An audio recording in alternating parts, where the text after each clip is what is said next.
Let me introduce Claudia Maraston. As you could see, as you will hear later on, Claudia is actually Italian. She's got a PhD from the University of Bologna. How's my Italian? and we've chatted earlier. She's actually spent 10 years in Portsmouth. So yeah, so we won't hold that against her. She's one of ours, and before this, she was actually in the University of Oxford. She held a Marie Curie grant there. She was also working in the Max Planck Institute. I'm just dropping all these names because they're pretty amazing in her field of work. But Claudia is very, very also interested in making sure that a lot of people understand the subject or interested in science.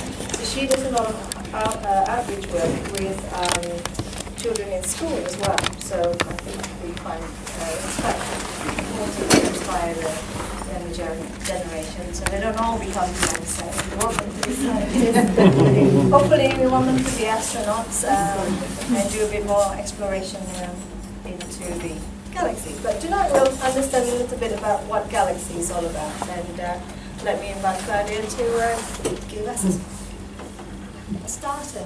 Thank you, Martha. Thank you, everyone. I need to say that I'm so happy to have one of my ex-students. As Marika said, I've been teaching at the university since 10 years. So for 10 years, in 2007 I started. And in particular, I hold a third-year course, so just before students get into their master or they get into their PhD, as James. And this is what we have done. This course is called the Modern Astrophysics. And having visited various universities in England, I think the quality of this type of lecturing is very high. So we should be proud. I'm very proud of this university. And as you can imagine, coming from Oxford, I know how they feel about themselves.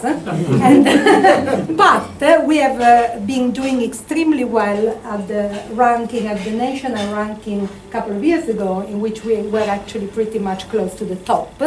And I need to say again, above Cambridge. I cannot say above Oxford, because Oxford has a big pool for physics, which they typically rank first, but we were very close.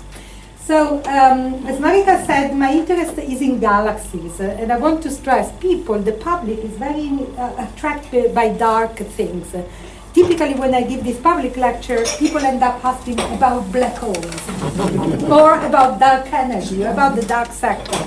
And I can tell you, working on the topic is so much better to work on galaxies. Black holes is something we don't see. The equations are a bit cumbersome, but they are pretty dry. While galaxies emit an incredible amount of light that we can see up to very far distances, and we can study them up to shortly to the formation of the universe. So we are able to have telescopes now, which we all pay, you all pay, the telescope in South America and the satellite that the European Space Agency will build. We will see this galaxy in such an incredible detail up to the very beginning of our universe. Black hole, on the other hand, hang around. There is a very big black hole in the center of our galaxy, and they trigger the fantasy even of children. The little children that I visit, we visit schools, primary schools, once a month for free. We are not paid for that, I want to stress that. We go to this school, and especially in the catchment area, in order to stimulate. We meet very bright children, I need to say. They know about the Planck length, quarks, neutrons, and other fancy things. So they're really knowledgeable, and they start asking me about black holes. So this evening, I will discuss everything with you, but not only black holes, please. Let me try to trigger your interest in the things we can see. Okay. So galaxies are interesting because they are the big lighthouses of the universe. As we used to know also from poetry, space is terribly desolated, empty, and dark. And if it was not for galaxies, we would see pretty much nothing. And the closest galaxy to us, a big galaxy, is called Andromeda. and only in science fiction movie would ever been able to travel over there. That's not possible. The distance is immense. However, there is a pattern of this galaxy that really light up the universe, and even our own galaxy, the one we live in, formed quite shortly after the Big Bang. Now, people will think about working in galaxies boring because we know everything about it. And I can tell you this is absolutely not true. And we keep bugging the funding agency in the UK and in Europe to give us more funds to actually make sense of the formation of the Milky Way. You all know that we live in a spiral galaxy. The Romans called the Milky Way because when you see it in clear sky, they probably are not accessible here, but maybe sometimes. What you see is it's like you throw milk on the floor and you see all the stars shining. So at the time they didn't get that this was the center of our galaxy, so stars really within our galaxy, but they call it the Milky Way. I can tell you that in 2017, we still do not understand how the Milky Way formed and evolved over 10 billion years of time to give us exactly the features that we observe today. So this pretty much justifies our salaries, but it is a big problem to explain the formation of galaxies in our belief of cosmology. And I want to explain you why. A galaxy is a very big thing. Let's take the units, the mass of the sun. Okay, a galaxy is made by 100 billion times the mass of the sun. So it's quite big. So how do you put such thing together? That's one of the problems. We all know gravity is what rules the planetary system. Everything that falls on the floor is the same type of gravity. So you need to have, at the beginning of time, something big that pushes together that quantity of matter and then keep it stable for such a long time. We are currently missing this type of force, and we used to call it dark matter. I have to mention also this. And this dark, because we don't see it, and you might think that it's just to hide our ignorance of the actual physics. But we need to assume that shortly after the Big Bang, this strong agent called dark matter was helping us putting together mass. Without that, galaxy would not be here. And because we exist, we need to assume that. So this is a typical approach of theoretical physics. We are theoretical, so we can span. And it's interesting to assume something we don't see, because this also is difficult to prove. Okay? There are actually experiments, especially in the States and in Japan, and also in central Italy where there was this big earthquake, to actually try and detect particles which may tell us about this dark matter. They need to be invisible, but they need to be very many in order to explain all this weight around. So for example, what people have done in Italy is to build observatory underground where essentially only the lightest particle can go through. And the Japanese have done similar things. The Americans are instead using particle acceleration in order to create a cascade of new particles and hope that something will help us. The recent news is that we don't have a candidate. That's the actual truth. After now 16 years of searching, we still don't know what this missing matter is. But without this, we ourselves would not be here, our galaxy would not be there. Our planet is pretty old. You know roughly the age of our planet is around also billion years. The sun is 4.5 billion years. The Earth is more or less the same age. By this amount of time, everything was stable. Nothing has destroyed our planet. The atmosphere has changed a bit, but nothing catastrophic. It means the Milky Way has existed far in the past.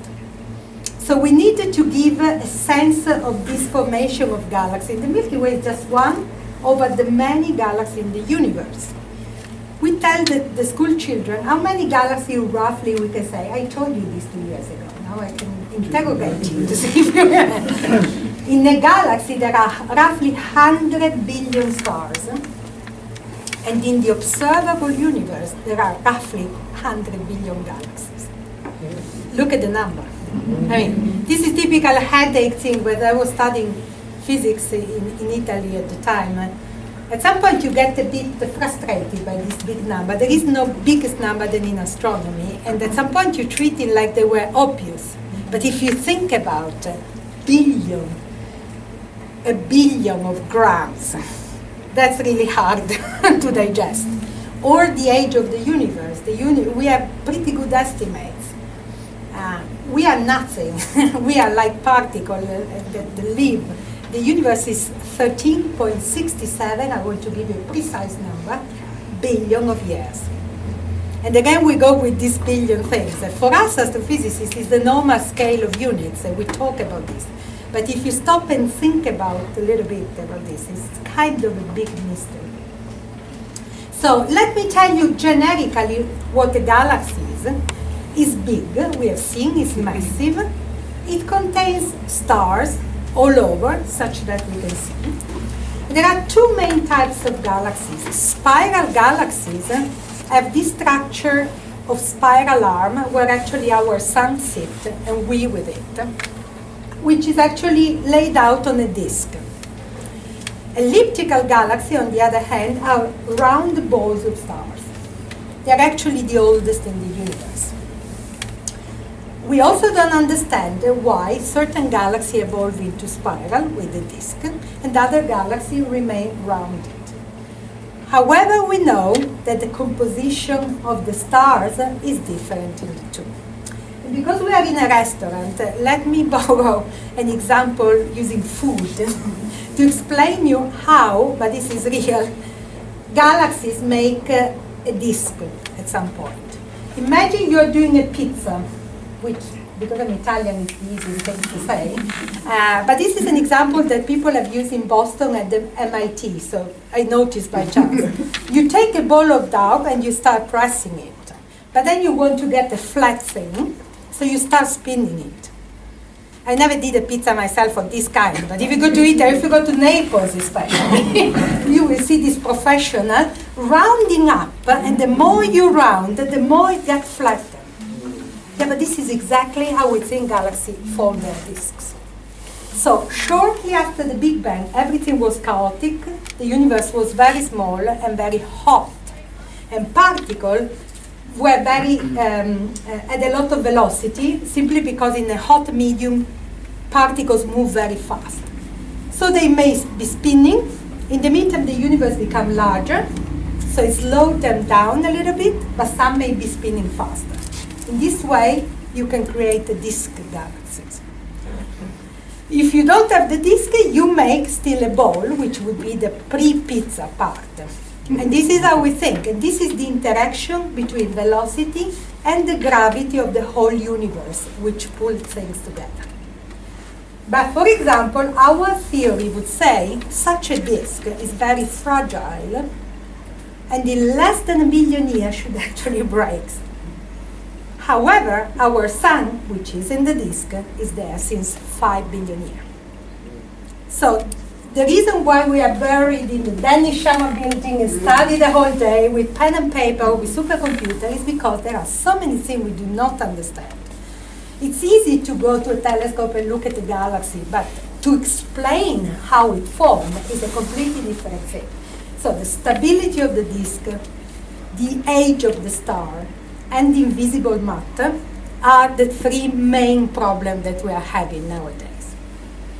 Also recently, or let's say in '98, which by chance is the time of my PhD, people have discovered another thing.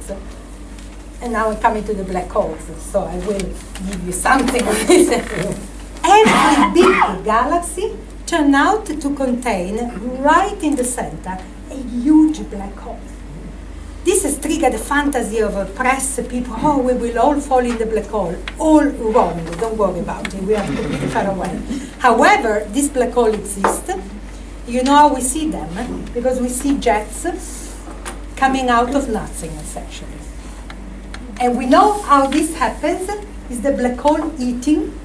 We don't see the black hole, but we see that it's disrupting matter, And so the matter emits radiation while it gets disrupted, and we see the jets. So we can localize the black hole by the dying matter. I'm afraid I have to give again an example with food. I haven't made this name, but people call this process spaghettification.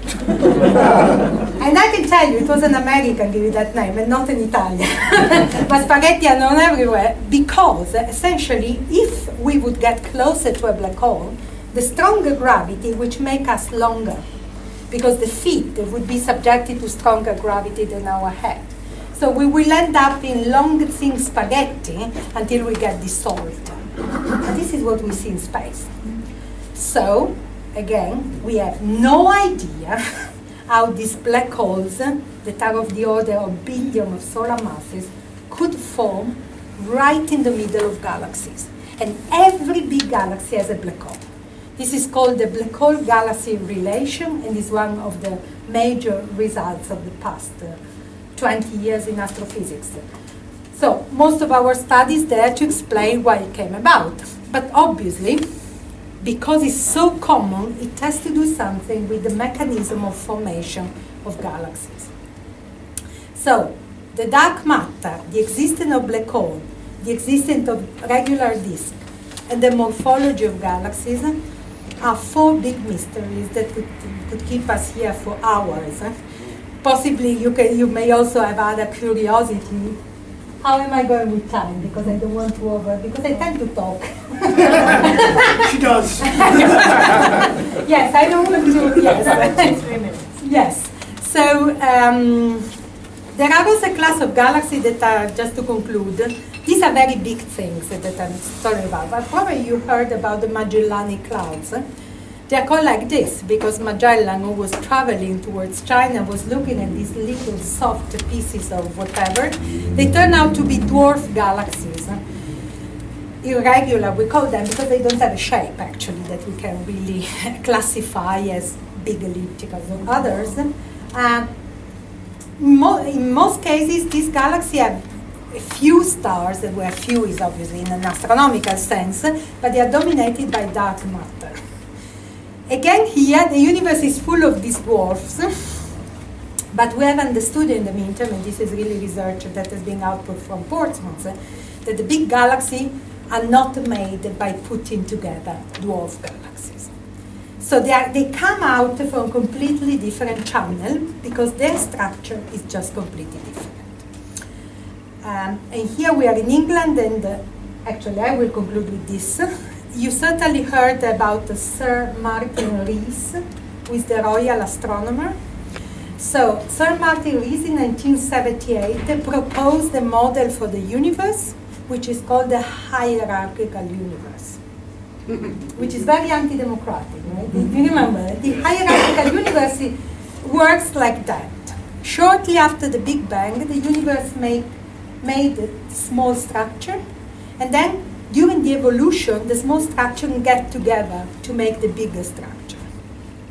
And this is exactly how this was a brilliant model, it still is, because it was able to explain the giant pattern in the universe, but it cannot explain galaxies.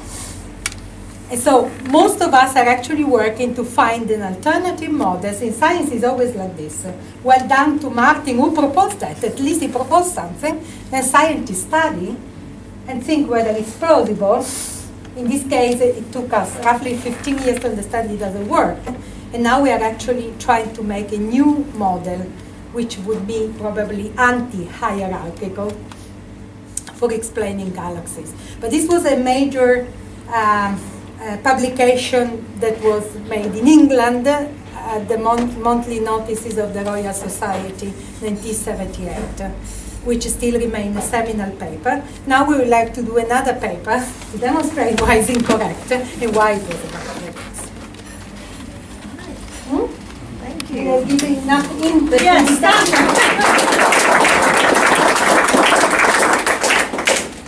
I kept making faces because I was going, ooh, whoa. They are very attentive. They are better than the student I am. Not you. You were attentive. You were always in person. Disrupting. No. Well, excellent. We'll take part. You've obviously studied spiral galaxies and their motion.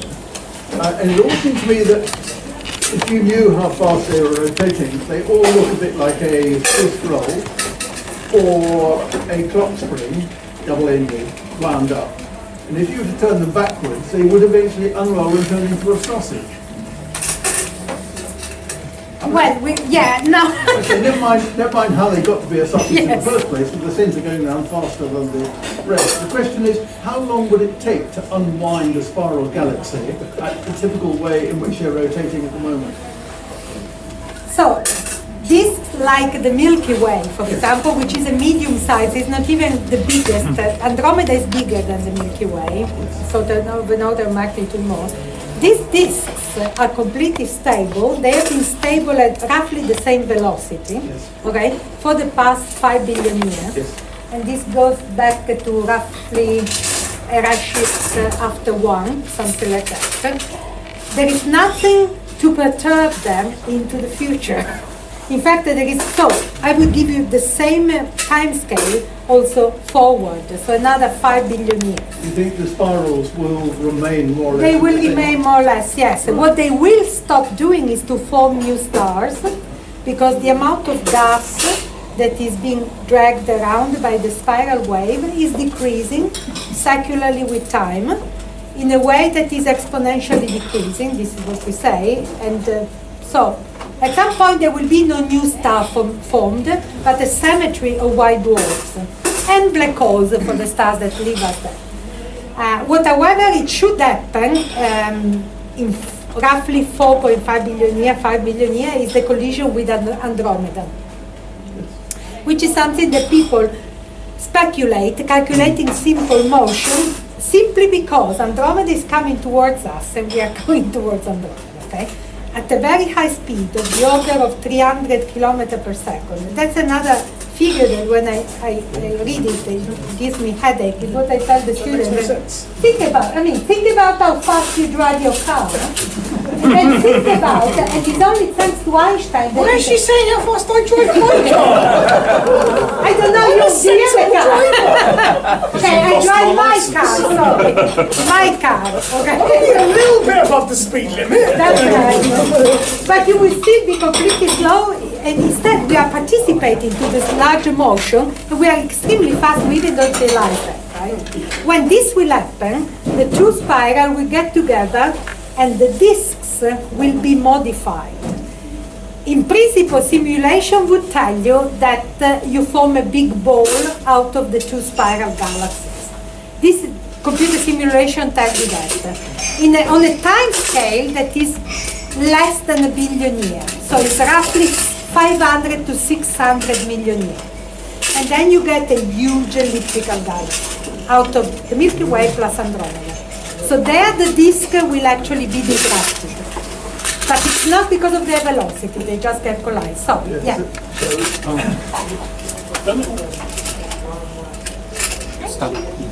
Can I ask one? Yes, Oh, Go on, off you go. you both. what's your opinion on what the Sky at Night was saying, that the galaxy is surrounded by a very large sphere of matter, and this could explain dark matter, because there's a lot of matter in this sphere that could go out 1 million light years. Yeah, And in fact, Andromeda and the Milky Way could be colliding already. They are colliding, Yeah. but slowly. I mean, the time scale still of the order of Yeah, but it billion could be years. happening now because the spheres are so big and both galaxies are surrounded. So let me tell you, in fact, how it is. In this universe made of cold dark matter, so what you're speaking about is a halo of dark matter, and I'm going to explain in a minute why we say it's cold. Halos come together, okay? So it is true that the two galaxies collide in this model because their halos merge into one only, okay? There is this halo, you know how we see it. It's not because we see it, because it's dark, but because the velocity of stars at the outskirts of the Milky Way keep being very high, as if there would be a potential well to sustain their velocity. Following Keplerian laws, the more we go outside the barycenter, the slowest they can go. While the contrary is measured and the velocity keeps very high. So we deduced that there must be matter that we don't see that justify the motion. And this year, unfortunately, the scientists who have really probed this died. You know who she was? She was Vera Rubin, whom I met personally, American. She died in Canada, 89, I think. We did a conference for her. She started in the 50s to examine spiral galaxies and to plot, to put in a diagram the velocities in the outskirts as a function of their distance. And you would normally see that the velocity decreases because you are far away. It's like Pluto is not running like Mercury because it's far away from the sun, and then you don't see. The velocity keeps being very high. So yes, there is this something that holds up the speed. We call it dark matter in absence of a better solution, because in fairness we don't know it and we keep not finding a dark matter. So yes, every galaxy is embedded in this halo, but this is our modelization of the fact that velocity remains constant. Another thing that we study in my institute here, the cosmology department, is whether gravity from Einstein could have been wrong. We should never say that Einstein was wrong. In fact, we did not say when I was studying, but now we can, in a sense. And the gravitational constant, if instead of being a constant is a function of distance, that can explain effectively this rotation curve. Because it's like gravity is not decreasing the way we think with the inverse square law, but it keeps being higher. This topic is called modified gravity. Already the name modified is a little, but it's actually getting a lot of attention and also funds for the next decades. So maybe we just see this velocity. There is no dark halo, there is simply a modification of gravity. Okay. This is really forefront things you can tell around, they're still completely controversial, but it's a possibility. Yeah. The question I was going to ask was a very simple follow-up, and that is, you said that the outcome of the collision of the Milky Way and Andromeda was this big ball, which is a simulated outcome, you said. Yeah. Do we have any, is there any instance in the universe of other Yes, galaxies that have very nice collided one, yes. that we've actually observed? Yes, it's called antenne galaxy. And you see that there is a round spherical distribution of young stars and two jets from the outside, like plants. And this is the only way you can explain this configuration, and also the fact that stars are very young, is to have had a merger of two other things that come together and make, I go back to the pizza, because when you have sparsed out on your plate and you keep them together, like gravity, the obvious shape you get is a round shape. Yeah. It's not even very fancy. It's a little more than simulation, it's actually built on evidence. It is built on evidence. It is a very good point to stress, because there is always been tension between simulation and evidence. Because for evidence you need the big telescopes. For example, these merger events are very rare in what we call the local universe. We have a handful of examples. But when the universe was denser, at high look-back time, so closer to the Big Bang, everything was merging. Because everything was closer, was information. Now, with the Space Telescope, we have images of things, 10 billion years in the past, which really show these antennae things. So there is evidence, okay? Yeah. When the two galaxies coalesce, Andromeda and ours, in the example, and form a ball, could that then go on to form a spiral galaxy over time? Usually no, this is called the rebirth of disks. Usually not in the local universe, and I'm going to tell you why. In the old universe, yes. To make a disk you need the gas accreting on the tangential plane, okay? 14 billion years after the Big Bang, we have very little gas around, actually. And in fact, most galaxies are already formed, stars are old. We are in the decay phase, if I'm allowed this term, okay? So, when they will merge, Andromeda and the Milky Way, there is no gas that can follow on them. But if you go 10 billion years in the past, when there is a lot of filaments in the cosmic web, that, yes, after the ball, you can rebirth So you can have another disk that gets reversed, yes. This is usually pretty fragile, depends how it formed. Again, computer simulation. I've started to explore this in the 70s in California, and the guru of them is called Joshua Barnes, a guy who had typical California, long hair, you know, that this was really what was in Berkeley at the time, sandals. I know him well. He was simulating every type of merging with everything else. We would typically get this configuration. Then in the 90s, the telescope in Chile have actually seen those things, giving glory to his simulation. So yes, you can have even this remake of a disk.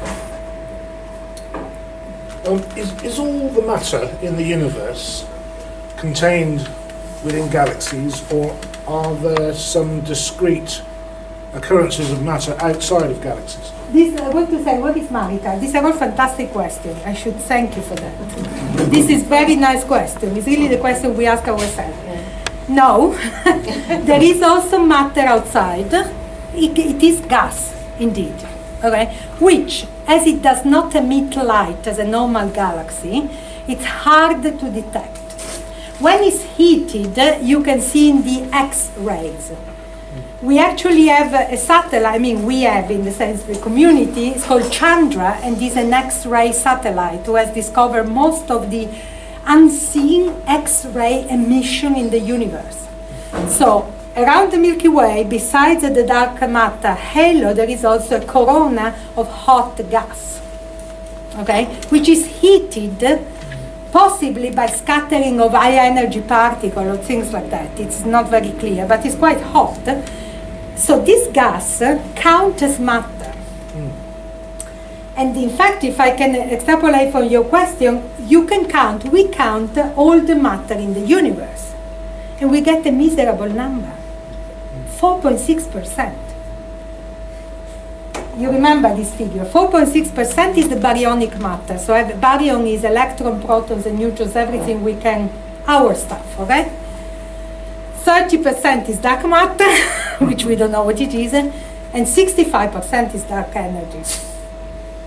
So this is as far as we go with our knowledge, which is little. So even accounting for all this floating gas and other type of matter, we still don't make it to the whole budget in the universe. We will, I mean, we have a few years. we will see, but it's different.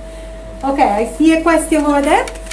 Hi there, I might be wrong, but I imagine rotation is caused by the fact that the mass of an object causes curvature, and therefore you have to fall one way or the other, and resistance begins that cycle.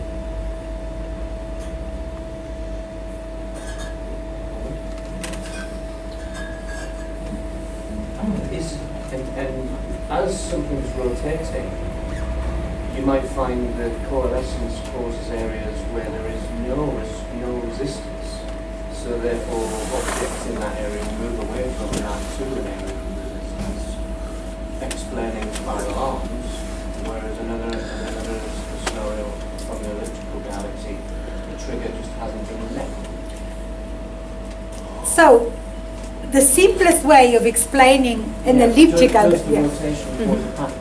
Yes, I mean, what we think is that the rotation comes from the initial condition in what we call the angular momentum, which is the product of the mass and the velocity, okay? And this depends exactly on the condition of formation.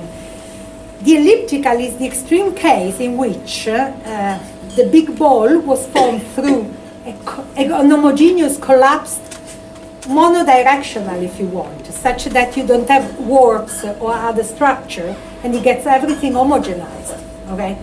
And so you get the balls. In other cases, instead, when you have this flowing of gas and a particular inclination, you can get these disks.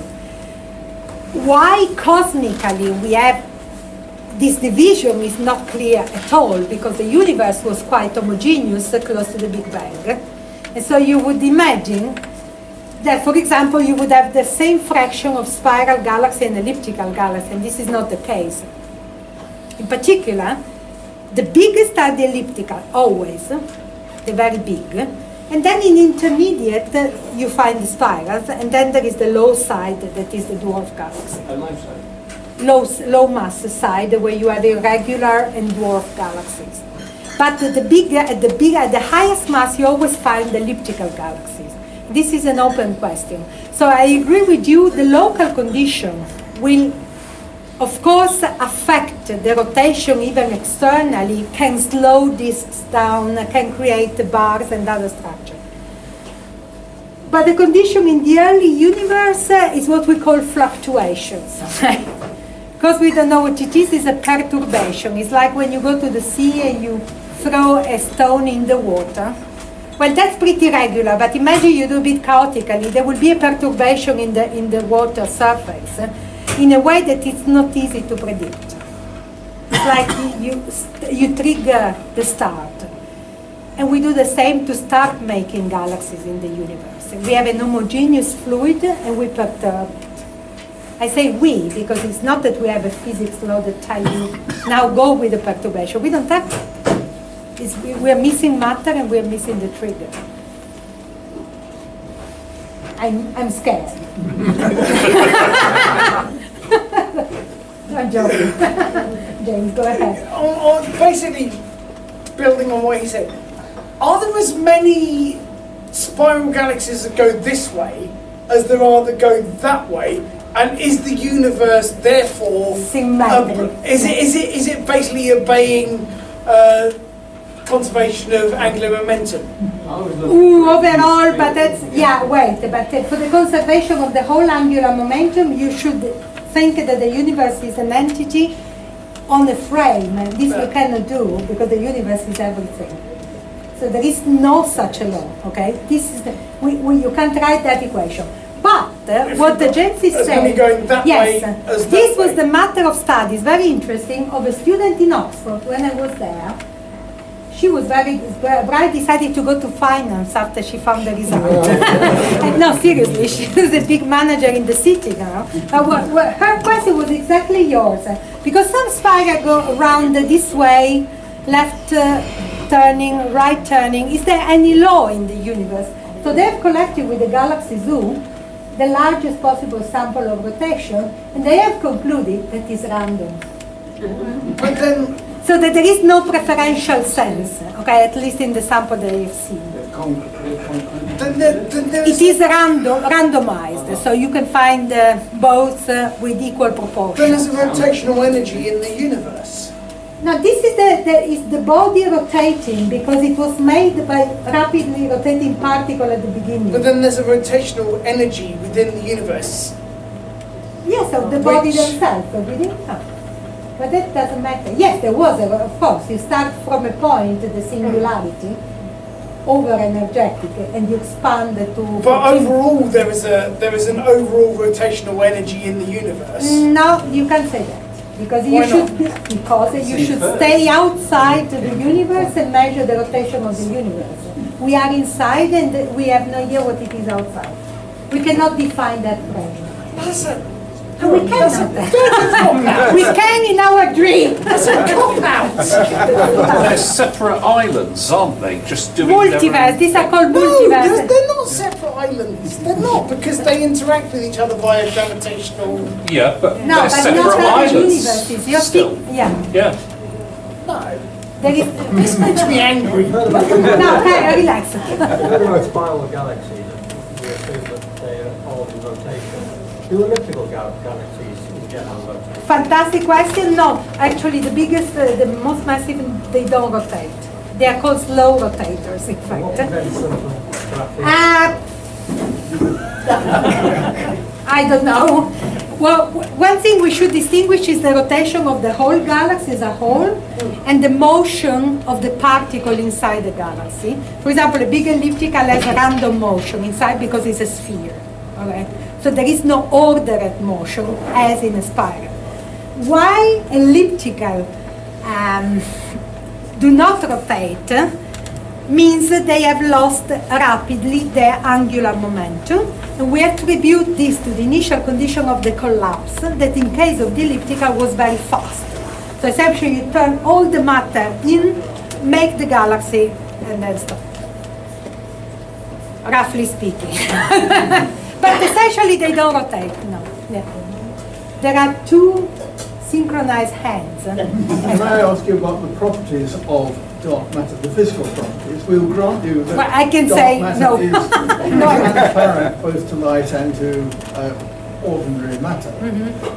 But there must be a finite weight of dark matter in our galaxy, in the Milky Way, and you would know what it was. You know that one of the most difficult things is to derive the mass of our own Milky Way, exactly because we are in Okay, but you it. could guess a figure, you know, within a factor of 10. And you know how big it is, and therefore you know the density in terms of tons per cubic kilometre or something like that of dark matter around us now, presumably. So Can't even find it. the density is not, no, but so I'll tell you, the density But is not also, there must be constant. a concept of the pressure of dark matter, because it's not all being kept out by spinning around the galaxy, is it? Some of it, it must be like black rubber balls which are bouncing off each other like gas balls. It could be pretty homogeneous actually, because you don't see any other effect than the dynamical effect on the motion of particles within it. Okay? Something stopping it all collapsing into the black hole in the middle. But the black hole, I mean, wait, the scale are completely different. So the black hole is super tiny in the middle of our galaxy, where, and this I want to tell you, the density of dark matter is not at all constant. In the center of galaxies, there is hardly any. You start to require it towards the outskirts. It means you can't just take the Milky Way and take an average density, because inside the center of the galaxy, it's right that you would think there is also dark matter here, possibly, but it doesn't affect any motion. So it's a speculation, but possibly it's not correct. But we're saying there's zillions of tons of dark matter in the Milky Way, and it will In the all halo of the naturally- Milky Way. In the Isaac halo. Newton would have it fall naturally towards the center of the galaxy. No, and that's because it has a different distribution than normal matter. Remember that the way we deduce that there is dark matter is when we have a missing matter that is not justified by the light we see. Now, in the central part of the galaxy, which is called the bulge, there the light that we see completely justifies the weight of the bulge. So there is no need to invoke any darkness. So it's a halo. And it's outside, it's in the halo, okay? It keeps the stability. It's harder to define its border because of what the gentleman was saying before. In our modeling, it's all halos that come together in this hierarchical modeling. And our own galaxy is embedded in what we call the local group of galaxies, and then there is Andromeda, and it's all modeled in halos, so there is an intersection of halos. Very hard to determine. The only thing you do is to take tracer of light, very distant, and to determine their velocity and motion. And so people deduce the shape of the dark matter halo. But what I'm coming to, Yes. I'm suggesting there is a density of black matter, of dark matter, and it's got some kind of elasticity, which is pressure, which is holding it out. What happens when two galaxies bump into each other, as you're predicting with the Andromeda galaxy? There would be an awful lot of energy spread amongst the dark matter, because you can't have two massive bodies bumping into each other. So it's the dark matter that are two halos coming Yes. together, hence dragging the galaxy There will with be a lot of them. energy in it That on is account of deposited in the motion halo. force. Yeah, but that's get deposited in the big halo, which becomes bigger. But you- So it's the energy early of the on halo. said that it was cold dark matter. I'm suggesting that by the time you've had a collision between two galaxies, the dark matter is getting quite hot. No, there is no phase transition. The reason why people have called it cold, I can tell you why. And in fact, exactly at those times, people are revising also this model. You need to think about the formation of structure in the early universe. The cosmic microwave background, the CMB, has a certain pattern of temperature that, if the dark matter would have been hot, you would not observe it like this. So that has constrained that the dark matter is cold. And the only difference between cold and hot, for what we understand, is that the cold clusters on small scales and makes the bigger as a function of time. Hot does the opposite. Okay? So you first cluster big things, and then you lose crumbles, and then you make the small galaxy. But they are distinct entities with distinct type of energetic and other thing. Over the past couple of years, people start to think of an intermediate model in which half of it is cold and half is hot. But it is not yet, because we are getting desperate. Also because you don't find the constituents. Remember, and you have the standard model of particle physics that in principle you would like to keep. So it's a lot of constraint. But it's not that the cold is cold because of its present temperature. It is such that it clusters on small scales, and that's why we call it cold. When there is a merging of two halo, you can calculate the energies redistributed on a wider scale. More or less it works. I was just thinking there's a lot of turbulence going to be generated. That, however, when you start to include this term, it's like you know what type of matter you are dealing with, which we don't know. So essentially the approximation is this dark matter is only subjected to gravity. So you write your equation with one force. You actually don't put many other terms. We're talking about the properties of dark matter. I didn't want to talk about the properties. I was asked. We haven't found any. I'm completely with you. Is it a giant scientific con trick to explain the fact that our equations of gravity and motion and everything break down on a multi-galactic scale? Yes, this is what I said, because we cannot it might not find... exist at all, so we're talking about the properties of it. I agree with you, and all. this is what I said, I agree with you. I don't want to talk, in fact, about the property, because in fairness, there is one physics law that enters gravity, full stop. There is no others. It's much easier to simulate in a supercomputer dark matter particle than baryonic particle, where in fact physics, chemistry, and all the alike, they are very complicated. So the matter is easy to treat because we don't know what it is. I agree with you. We might not understand gravity properly. That is what I said. Yeah. That we are trying to put those terms. The problem there is you have planetary motions, Mercury, perihelium, and all this stuff. Now I only get the Latin words. They are pretty robust and well measured, and so this modification should not act too close to our solar system, which is okay because the scale of distance is so bigger, so much bigger, that we can also accept it start to kick in only at the very large radii. As I said, this is new physics, new study, new postdoc. But you have at least one postdoc working on modified gravity. We had, because he left. No. He went mad. No, actually, if it is a Jeremy Sapsky, I moved to Princeton. Yeah. Perfect. Jeremy was working on that. I agree. He went mad. Look, I'm actually supportive of this idea to modify. I'm actually better than inventing something we don't see, we don't understand, and we keep investing billions of dollars. I'll believe in dark matter when I can come along to the university and see it in a glass case. You can't because it's dark, otherwise you could have seen it. But if it's not here, No. it's not up When will there. you believe in neutrinos? No, I can't. When will you believe in neutrinos? I'll believe in neutrinos. When you can put them in a case and you can see them. Yeah. They've done a Gran Sasso in Italy, they have captured the solar neutrinos. No, we've seen them, Yeah. but then Italian people also got faster than light neutrinos.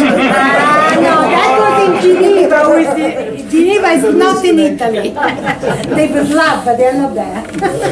I'll give you an easy question. Why is there a bar in the galaxy? So- Dark Take you spiral. back to your homogeneous There are three. universe. Wait. Wait, Chair. I've got blue fingers, I was there first. Take you back to that homogeneous universe where everything's evenly spread. And Yes. there's another thing in my head that maybe I heard, that black holes are the hoovers of the universe. That slowly they go around cleaning things up. Spinning and gathering and building and sucking up all of the... So all of the period of time as we're expanding happen at the same time. But these formations and objects are created. And the gentleman here, a great question, there's nothing to suggest that the elliptical would not collapse into a spiral, it's just that we don't see it on our time scale. Well, no, I tell you why they would not collapse. When you have a pot of hot gas, it's the energy of the particle that keep essentially the space, and you don't collapse the gas. Exactly. So the motion of stars inside the elliptical is very fast and is random. But I thought this was a different heat. So that has to do with the initial collapse. It has to do with the potential well when they collapse. Okay. This was called, I tell you, this model that I still think is very valid, was called the monolithic collapse, suggested by Larson, Yale University in 1974. You talked Okay? about this So, in the conference, yeah, no, but in a hierarchical universe, as I said, you cannot have monolithic collapse. That's the interesting stuff. So I believe elliptical form monolithically, and we need to find a way to put them in the biggest picture because we don't have it. But that they are systems that are well maintained. This is because of the velocity of their particle. It's like a sphere of Spiral gas. is wormhole in, elliptical is wormhole out. It's not so easy. Spiral, and also the bulge of a spiral is a sort of a mini elliptical with the same properties. Okay, it's a small scale, let's say, because the mass is 10 billion solar masses, and elliptical is 12 billion solar masses. Quantum any relationship? That is exactly. It's straight. You even know the Carmody relation. We have some hidden scientist in Oxford. Yes, but we don't explain the existence of this relation. But this pertains to elliptical, not to spirals, the Carmody relation. Before we go to Is the universe expanding evenly in all directions? It should. This is called isotropic models. There is no preferential direction, yes. For what we can say, certainly, on the large scale. Because if that's the case, then it would suggest that the objects in the universe are being driven farther away from us. Yes, So why certainly. are they colliding? No, yes, well, no, this is a good point, because they are generally being dragged away from each other. Yeah. This is what Hubble discovered 100 years ago, it's the Hubble law of expansion of the universe. But because the universe as it is today is non-homogeneous, there are locations with more structure, dense in galaxies and the clusters of galaxies. And there, what we call the Hubble flow of expansion get reversed by the collapse due to gravity. And essentially we can measure the two vectors. One is directed towards us and the other would be in opposite direction proportional to the Hubble law. And this will tell you the actual motion of objects. So it depends on the clustering of matter on the specific location of the universe. Everything expands, but it can be slowed down and even reversed in motion. So there is no contradiction. Okay. And that's why we determined that Andromeda is coming over, because the gravity is stronger there. Taking that scenario, can we work out where the centre of the universe is then? Gosh, we were thinking. It's a difficult thing. It is an homogeneous sphere, so in essence, every location is equivalent. No. Very hard to define. And having said that, if everything's going out and gravity being what it is, well, at one time it stopped, and then you have the big squeeze. And Another goes up. excellent question. This is the fate of the universe. We have an equation to study exactly what will happen in the future. It's called the Friedmann equation. Friedmann was a scientist at the same time as Einstein. You have an equation which we have done at the exam with 3 types of solution, and I'm going to tell you which are, and then I'm going to tell you what we think is the one that will happen. Which is good because she asked me in the exam. So you can have the following, that the universe, thanks to the initial pull, expand, but then start to fall back because of gravity. This is what would be called big crunch. And the universe would recollapse back towards the... The second model is that there will be a balance between the pull and the gravity, such that the universe reaches a steady state, which is a very peaceful, flat universe, we call. That's the second possibility. The third is that the universe starts accelerating. So it expanded, but then the expansion becomes even accelerating. This is called the Big Rip. So the universe is disgregating apart. I see one hand with 4 fingers. Wait a second. How do you distinguish? Mathematically, these are equivalent, but people have sent satellites to determine what we actually think, and that has to do with the discovery of dark energy. Since 17 years, 98, we have actually measured that unfortunately the universe is being ripped apart. So the expansion is accelerating. So gravity will help, especially in the highest density regions, but at some point everything will become disgregated. Okay? We have no idea why is this happening. We have measured it using galaxies and supernovae 4 billion years in the past. It's like the universe got a pull and it started to run faster. It's probably the biggest mystery of our present time. There is a satellite, the European and the UK, it's called Euclid. It's being launched in 2022, and I'm part of this science mission that should be measuring what actually will be going on, getting 300 million galaxies at unprecedented density. But at the moment, yes, it's a big rip model. Number 4, we won't be here, no one will hear. That is certainly true in both cases. But what it is interesting philosophically, but this is more the physics philosophy, we are roughly halfway through. Yeah. Why is that? This is a sort of a coincidence problem that is a bit annoying, right? The sun is halfway through his life. The universe is halfway through his evolution. And we are looking at it and discussing it in this cafe. That doesn't make much sense. I don't know. Because we're the only humans that ever A simple little question. But let's see. Theoretically, is the universe finite or infinite? So you can define, you have defined an age, which is the time at which, following a certain velocity, it has reached the present size, in a sense. So you could define the border. But because the dimensions are so huge, and also because you don't have a reference frame to set aside, practically you can also say it's not, it's infinite. Very hard to say. justify your funding. This is fundamental physics, and I told you during your classes.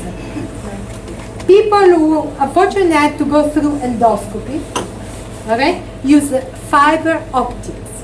This is a technology that the astrophysicists have put forward. It's essentially seeing the spectra, the emission, okay? Didn't invent fiber optics. This is really important. Yeah, You wanted to work in NHS. You were also interested in that, not only Lucy. Anyway, these are sophisticated instrumentation that has been actually developed by astronomers. Second point, this was Fred Hoyle, actually was an English astrophysicist.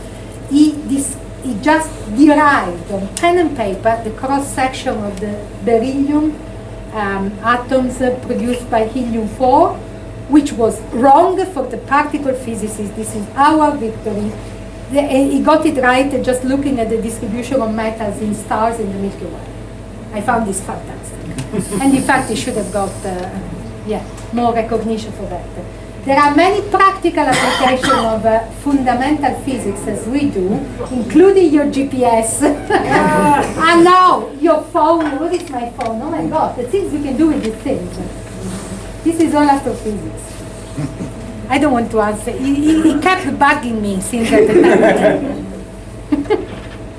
But it's fundamental physics, dark matter can influence our normal life if, as these people were saying, dark matter could be here.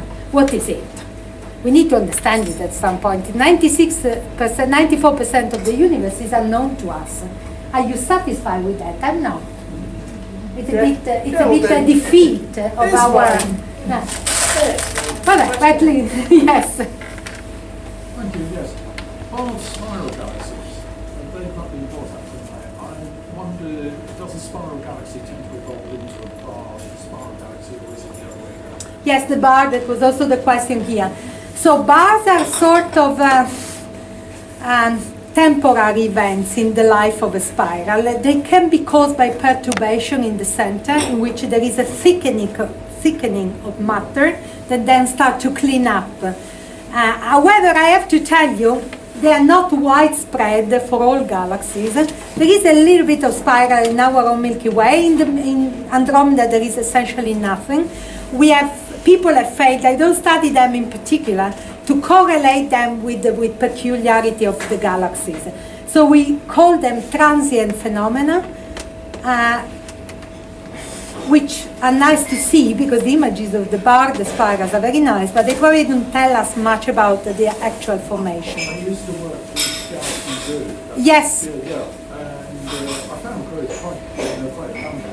Yes, there are quite a number in the local vicinity, but for example, the stars around the bars are not particularly younger or older or have a different chemical composition than the stars you would find otherwise. So we call them dynamical perturbation. And yeah, but I was just wondering if are they like a long-term consequence of collision where the spiral is settling back down again? There can be gas that has flown into the center that's created. So not even, they could actually, people have observed that there is a decrease with redshift of the amount of barred spirals. So they don't need to be completely primordial, but they can come about because of an interaction of instability. This word instability, you can make things unstable in a chaotic system like a galaxy. And in Oxford, James Binney, who is a professor of dynamics, have shown that some stars that are far away in the halo can get scattered into the center and create instabilities. So in fairness, they are nice to look at, but they have failed to convey to us information on the formation of galaxies much. So particularly, yes. Oh, sorry. Are you ready for a really hard one? Yes, again. We're there in space. We can look out as far as 13.67 13.67 light years, billion light years in any direction, and we can see galaxies. Mm-hmm. So, how come there was a bang that produced a sphere 27.3 billion light years across? It doesn't make sense. If there was a bang, everything would be expanding out. But were we the centre of the bang? Mm-hmm. Yes. It doesn't. We might. It is not excluded. Everyone is the centre. Everyone is the centre. The centre of the bang is everywhere, isn't it? Yeah, exactly. Everywhere is, because you start from there, and then the centre goes Yep. to If that. that's the case, we should be able to deduce where the origin was. No, you're saying where. No, exactly, because it You're is saying homogenized where in a- shortly after you're- the Big Bang. Yes. The word where means nothing, because everywhere is the centre of the galaxy. Not the galaxy, everywhere is the centre of Universe. everything. Yeah. The universe is May I make a everywhere. point? You also have to realise that in the history of astronomy, the term Big Bang was coined by the detractors of the idea, and so Yeah. deliberate misnomer. Yeah. And this gets perpetuated, the idea of an explosion. But it's because it was coined by people who didn't understand it in the first place. Yeah. So that's and the phrase stuck in the press. So you have to get away from the idea of a bang and explosion of the type that you're used to here on Earth. What we're talking about is the dimensions of reality itself expanding away in all directions. So Yes. space, the Space idea itself of, is expanding. Is the space-time itself space, creates yes, it. exactly. Yes. If we're allowed, From a singularity, it's the only way you can say it, yes. if we're allowed to be helpful, my friend here goes sailing across to the Channel Islands. I also, the channel, now that far I haven't gone. When she's halfway across the channel, she looks out and she says to her husband, "Look, the horizon is equidistant from us all the way around. We must be the centre of the ocean." That's the question. Also, This is a perspective, but it's really true. It is really true that you feel that you are in the same. It's amazing, this system of spheres. I need to say another thing, that this symmetry that we always postulate, the Hubble Space Telescope, looking north and looking south, has found that an annoying asymmetry, in the sense that this is called the asymmetry of the south. There are more galaxies in the so-called Hubble Space South than the Hubble Space North. We don't know why. Is that There is just a slight asymmetry. We don't understand if this dust, there is a dust plane intervening somewhere in the galaxy that effectively hide galaxies that should be there. But there is an asymmetry, which is a bit contrary to. Yeah, interesting. Yeah. Well, to be fair, I'd rather live in the south than the north. But the way we also demonstrate in lecture this expanding sphere is the geometry of space-time. That's what Einstein, general relativity, has told us. So galaxies go apart, not because they have a velocity that pulls them apart, but because the space underneath is getting bigger. If you take a balloon and you blow it, and you have first you draw 2 points with your pen, then you start blowing, the 2 points will go apart, simply because the space-time is getting bigger. This is the imagination of Einstein, and this, is the geometry. As a person who does science outreach and does, what is the thing that you find most annoying that the public asks you? Gosh, I actually think the public has fantastic question for me that make me thinking. Yeah. And I see also similarity in spite of having studied different things. The big question remains the same. Okay? Then we can go into the details. So I don't find things annoying, in fact. Nothing that finds you annoying? Because I remember when we were in lectures, there was a lot you found annoying. That was not outreach. No, you were a lovely class and you know that. No, I met lovely people doing outreach, and the kids, as Marika was saying, just give me a second, the kids are incredible because they are, is in the teenage phase, they are, my oldest daughter is entering the teenage phase, they become uninterested, okay? Yeah, they're bored. Yes. While the little kids, they are so open-minded, they go wild with imagination, it's fantastic. And then they get corrupt. We all get corrupted by and then we started not to become interested in it. At your time at university, you should get back to this interest. My turn. Hello, well, I was just going to comment that unless I've been asleep, I don't think you mentioned dark energy. Have you No, I did, so you were asleep. We don't believe it. No, the dark energy, yes, is what justifies the fact that we are expanding in acceleration. It's a term that acts against gravity, and it comes back to Einstein, who was putting a certain constant in his equation in order to preserve a static universe before the idea of the Big Bang was launched. Curiously, it's the same term that we call dark energy. Lambda. Is the biggest blunder, he was saying, that he put.